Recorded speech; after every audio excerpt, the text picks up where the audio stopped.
Autossabotagem ou muita lucidez? As críticas ao Ceará Sporting Clube nos últimos anos são extremamente densas. Eu resolvi falar um pouquinho sobre isso, sobre a minha perspectiva de tudo que tem acontecido nesses últimos anos, do ponto de vista de críticas, de percepções, de análises sobre a realidade do Ceará Sporting Clube em 2024 e nos últimos anos aí, em que a gente teve rebaixamentos, teve algumas situações difíceis. Mas a gente precisa falar e refletir um pouco também sobre tudo isso. É só uma reflexão, tá? Vem comigo. Você que está chegando nesse vídeo, eu quero que você comente, compartilhe. Eu sou Cláudio Catunda e falamos aqui sobre Ceará Sporting Clube no BPR Vozão. Galera, é o seguinte, é um vídeo que eu resolvi fazer e eu sei que muitas vezes a galera nem se prende nesse tipo de vídeo. Mas eu queria falar sobre autossabotagem e muita lucidez. Eu vou tentar ser sucinto aqui. Eu já tentei gravar uma vez, ficou extremamente longo, mas o fato é que a gente teve aí nos últimos anos, né, dificuldades dentro de campo, fora de campo, erros de contratações de treinadores erradas, muita convicção, muita posição, sabe, egocêntrica do ex-presidente, muitas decisões dele que dificultam a percepção do torcedor e houve, ao meu ver, um distanciamento do torcedor da instituição Ceará Sporting Clube. Isso vem dos anos de Robson na Série A, e a gente viu a dificuldade que o Ceará teve para se manter na Série A naqueles 5 anos que ficamos lá. E, obviamente, críticas e muitas críticas foram se acumulando e, lá do seu império, né, o rei não estava olhando para as suas trincheiras, que foram sendo perfuradas pelas dificuldades, pelos problemas, pelos erros, cada contrataçãozinha errada, cada erro de coletiva ruim, né? Você, quando está lá no topo, depois de conseguir o acesso, permanências, seu ego sobe. O poder de presidente do Ceará Sporting Clube sobe também. Normal. De certa forma, normal. Você que precisa ter o controle e o equilíbrio sobre tudo isso. Mas na vinda das redes sociais, né, houve uma avalanche que foi invadindo esses muros do Castelo do Rei. No caso, nessa analogia, o rei, vocês sabem que era o Robson. E as críticas foram se acumulando e nada era feito. Quando o Ceará foi rebaixado, criou-se uma onda extremamente forte, extremamente contundente, eu diria, contra o Robson e contra o Ceará Sporting Clube e tudo que vinha sendo feito em Porangabuçu. Se questionou tudo, não só o rebaixamento, não só as dificuldades para se manter na Série A. Se questionou a gestão. Sobre tudo, sobre todos os ângulos. E essas críticas, ao meu ver, em muitos pontos são válidas, em muitos pontos serão pertinentes. Mas até que ponto a crítica é uma crítica, ou às vezes, para alguns, extremamente lúcidas, ou às vezes é uma autossabotagem? Até que ponto a gente critica para crescer ou está criticando para destruir? E essa linha é tênue, mas ela é fácil de perceber. Então, nesse ponto, eu acho que se criaram um ponto de vista normal, assim, de extremamente comum isso acontecer, de pessoas mais contundentes nas críticas, pessoas mais moderadas nas críticas, pessoas que nem criticam, acham que é normal o rebaixamento. E é loucura, mas enfim, tem. E, no meio de tudo isso, a gente tenta se manter numa zona de compreensão sobre tudo isso. Obviamente, eu tive momentos em que eu pedi a permanência do Robson como presidente, eu nunca escondi isso. Na verdade, eu nunca escondi nada do BPR, nunca escondi nada do torcedor do Ceará. Nada. Fiz críticas contundentes depois de pedir a permanência dele, mas chegou um ponto da gestão dele que era impossível, que ele precisava sair, já que ele não estava assumindo o papel de presidente, porque o castelo estava pegando fogo e o rei estava sentado no trono e não queria sair de lá. Então, obviamente, as críticas aumentam. E a gente sabe que um dos vetores de força que pode ser utilizado é a crítica nas redes sociais. Então, elas explodiram. E o rei caiu. Pediu renúncia e saiu. Veio o João Paulo, teoricamente, dizendo que traria coisas diferentes da gestão do Robson. Mas a gente não conseguiu ver. Na verdade, a gente não consegue nem enxergar lá na cadeira do rei onde está o João Paulo, se ele está escondido atrás da cadeira ou sentado na cadeira. Mas o fato é que alguns erros se ampliaram. Outros melhoraram. Outras coisas melhoraram. O departamento de futebol é um desses pontos. Mas, sobre toda essa ótica de conjuntura, a gente sabe que o Ceará passa por um momento difícil. Passa por questões de gestão difíceis. Pela falta de liderança. De uma liderança coletiva, que lidere o todo. Não lidere só ele, como um ex-presidente. Então a situação ela se ampliou nas críticas, né? Críticas essas cercadas de certeza, cercadas de lucidez, e quem tenta ponderar é tido como babão, é atacado, é xingado, é achincalhado. Porque a gente critica. E tem vários vídeos aqui criticando o Robson, criticando o João Paulo, criticando o diretor de futebol, criticando pessoas que erraram dentro do Ceará Sporting Clube. Mas não é suficiente para algumas pessoas. E eu acho que esse limite, e eu não estou dizendo que nós somos o limite, a nós também atravessamos também. A gente também se auto-sabota em alguns momentos, mas a gente tem que entender a percepção de como a gente faz para não ultrapassar esse limite, para que a gente não seja refém do que a gente acredita como narrativa. É basicamente quando você pega no pé de um jogador. Eu vou dar o exemplo do Ricardinho. Ricardinho que teve uma fase esplendorosa no Ceará, mas depois, nos últimos anos dele no Ceará, foram de extrema crítica e perseguição ao Ricardinho. Só que muita gente sempre criticou o Ricardinho. E quando o Ricardinho, depois de 10 anos, entra numa má fase, num fim de ciclo, essas pessoas querem provar o ponto. Tá vendo? Não disse que ele estava mal? Mas o cara está criticando há 10 anos. Ele esperou a má fase do Ricardinho para criticar. Então, cara, a gente tem que entender o que é a crítica pela crítica, o que é uma crítica construtiva, e o que é uma crítica que destrói, o que é uma crítica que nos auto-sabota. Porque esperar o Ceará ficar mal para provar o ponto não vai te fazer mais lúcido. O Ceará passa por dificuldades. Mas vai ficar mais difícil se a gente não fizer algo. Eu não sou a favor da permanência do João Paulo como presidente. De forma alguma. Acho que ele já mostrou toda a incapacidade dele como gestor. E eu nem entro em searas que alimentem narrativas. Ah, tem falcatrua, tem coisa debaixo do tapete, tem coisa disso. Porque isso é leviano. Isso é irresponsável. Se eu não tenho provas. E eu não tenho. Então eu não vou entrar por essa narrativa. Eu entro pela narrativa de gestão. Robinson errou na sua gestão, João Paulo erra na sua gestão. Então, cara, eu acho que a gente tem muito mais a construir juntos do que se auto-sabotando. Essa ideia de clube aparelhado, ela é perigosa.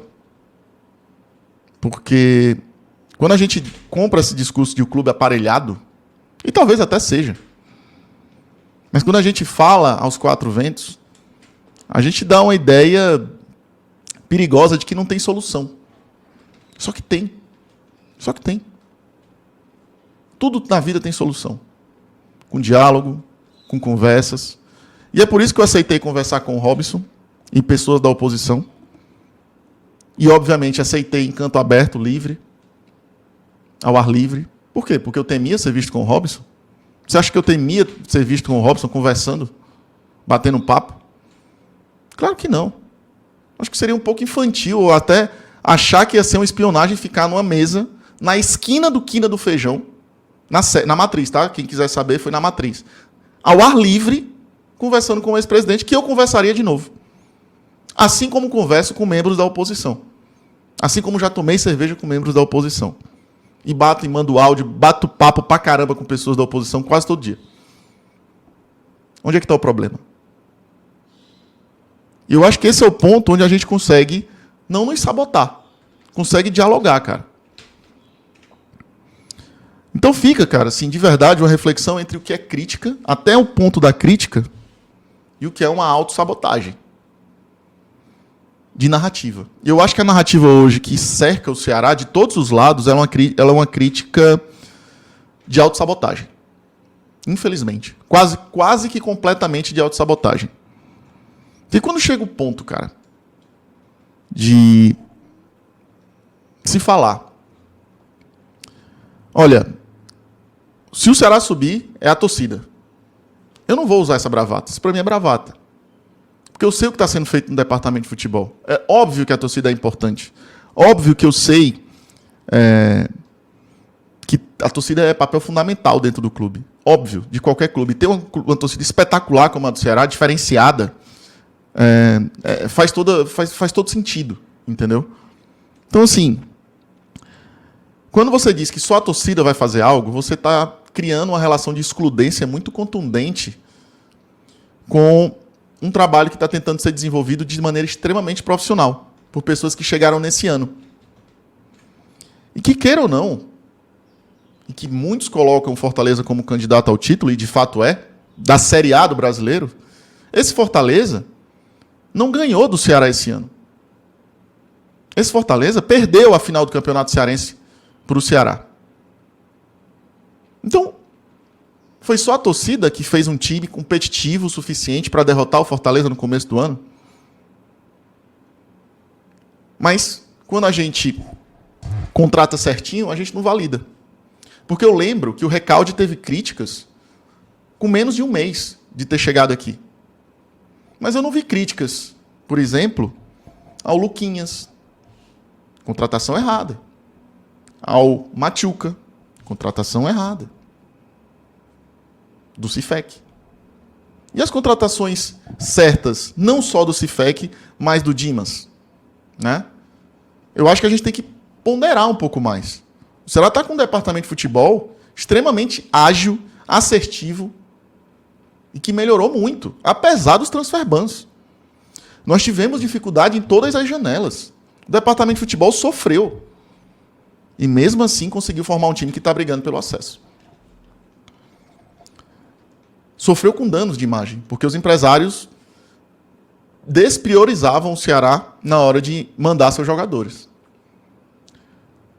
Então, eu acho que quando essa nuvem de crítica pela crítica ela cerca o clube, ela é muito perigosa. Porque ela desqualifica tudo. Ela diz, olha, tudo está errado. Tudo não serve. Nada presta. Só que o Ceará não vai se acabar em 2025. No final desse ano, se ele permanecer na Série B. O Ceará precisa seguir. Seja com outro presidente, que eu prefiro outro presidente, ou se o João Paulo tiver a loucura de querer se renovar, aí, como é? Reeleger. O fato é que o Ceará vai seguir, cara. E tem um trabalho sendo feito hoje. E não dá para você entrar numa zona em que você compra esse discurso. Porque é um discurso de autossabotagem, em que a gente se sabota. Então, eu acho que a gente precisa evitar, ou pelo menos refletir sobre até onde vai essa crítica. Até onde a gente entende as coisas boas que estão sendo feitas no clube, como a categoria de base, que faz um puta trabalho, e que esse ano, beleza, não ganhou o Campeonato Cearense, em nenhuma categoria, mas tem revelado jogadores, tem subido jogadores para o profissional. Não usa jogadores estourando idade para poder maquiar o trabalho de base. Porque perderam muitos, alguns times, né? Perderam muito nos últimos anos. Então estavam com aquilo engasgado. Então inflaram a base, né, de jogadores estourando idade para poder vencer campeonatos. Não foi o feito do Ceará. O Ceará não trabalha dessa forma. O Ceará tem um método. O Ceará tem metodologia. Mas as narrativas, elas alimentam, né, o que convém. A base do Ceará não presta, a base do Ceará não revela. Já vendemos um jogador esse ano por quase 10 milhões. Inclusive, nem concordava com essa venda, mas pelas circunstâncias de empresário e tudo, o Jonathan acabou sendo vendido. David Ricardo deve ser vendido também ao final do ano. Devem subir jogadores da base. Daniel Mazerotti está pronto para subir. Falta uma questão física melhorar. Tem também lateral esquerdo, pronto para subir. Vendemos o goleiro César, que nem era um dos jogadores tão importantes assim na base. Eu até vi gente falando que ele era muito importante, que ele era um dos melhores goleiros. Não, não era. Não era. Mas por que eu soube disso? Porque eu fui perguntar. Porque eu fui dialogar.